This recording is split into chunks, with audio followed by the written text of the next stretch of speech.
Andrei Vasilevsky versus Carey Price. Chris Johnston is two of the best goaltenders in the world going toe-to-toe with the Stanley Cup on the line. It's everything you could ask for. But I ask you, who do you give the edge to?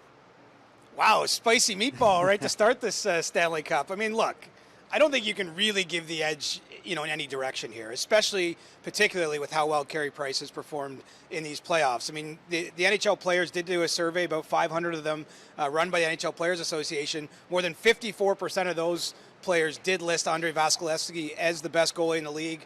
He won a Stanley Cup last year. He's won a Vezina Trophy.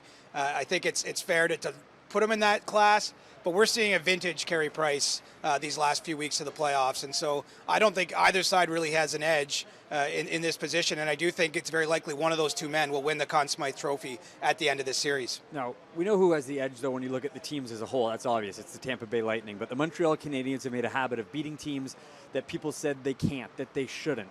Are the Lightning a different beast, though?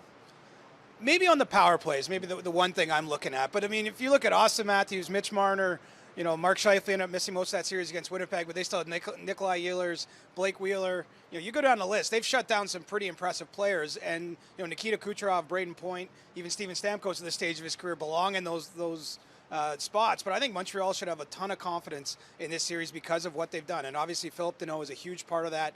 His line has done a tremendous job in shutting everyone down. Where Tampa poses a particular risk is they're going at about 38% on their power play. And so, that's something Montreal's been great. They haven't allowed a power play goal since midway through that first round series with Toronto. But, they're going to have to hold up there, I think, to keep this series as tight as they're going to want to. And, I think that they actually match up quite well against Tampa because they've made a habit of slaying these big offensive beasts. Yes, Chris, once again, the Montreal Canadiens find themselves going up against a team that people say they shouldn't beat. They are the underdogs once again, but they're looking to keep the Cinderella run